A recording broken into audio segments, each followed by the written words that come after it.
का भोग लगाया है। ले खिचड़ी खा बेटा। पसंद आई खिचड़ी तुझे? और दूं?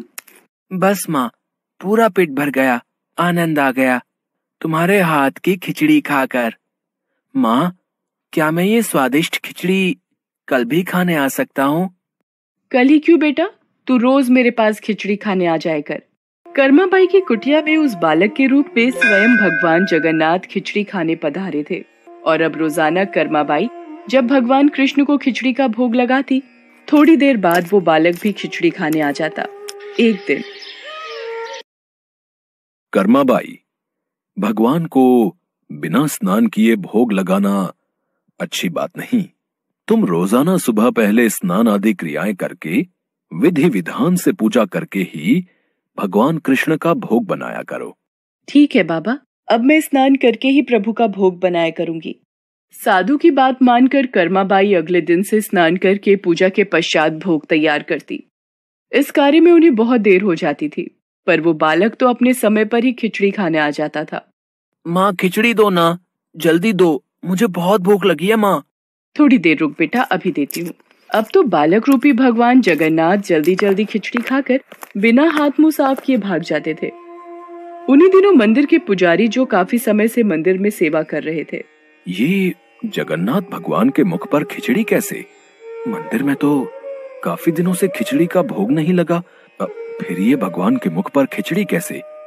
हे प्रभु, ये कैसी लीला है आपकी? भगवान जगन्नाथ पुजारी के सपने में आते हैं। मेरी भक्त कर्माबाई, जो जगन्नाथपुरी में ही रहती है, वो बहुत ही प्रेम भाव से सुबह उठकर बाजरे की खिचड़ी का भोग लगाती है। मैं रोजाना सुबह जल्दी उठकर कर्माबाई की खिचड़ी खाने जाता हूँ। मुझे कर्माबाई के हाथ की खिचड़ी बहुत पसंद है।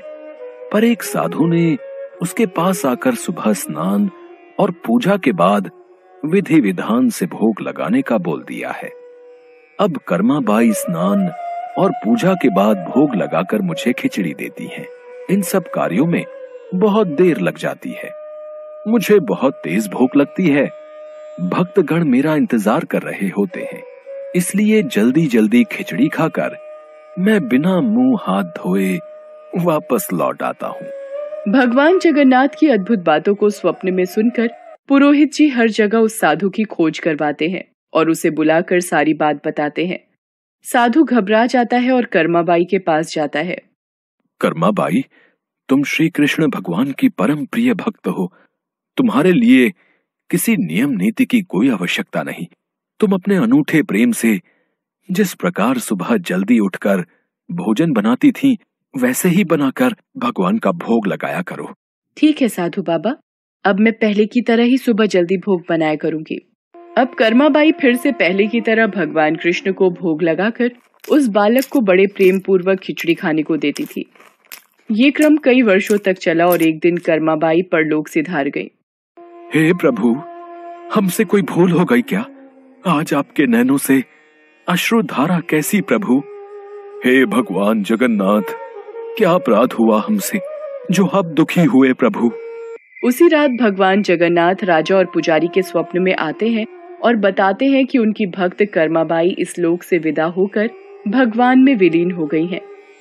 अब उन्हें सुबह सवेरे बाजरे की खिचड़ी कौन खिलाएगा, यही उन्हें दुख है। अगले दिन पुजारी जी, जो स्वप्न आपने देखा वही स्वप्न मुझे दिखाई दिया। भगवान जगन्नाथ की प्रिय भक्त कर्माबाई अब इस लोक से विदा हो गई है। मैं चाहता हूँ आज से हर सुबह भगवान जगन्नाथ को कर्माबाई के नाम से बनाई बाजरे की खिचड़ी का भोग लगा करेगा, जिससे भगवान को कर्माबाई की कमी न महसूस हो। जी महाराज, अब से ऐसा ही होगा।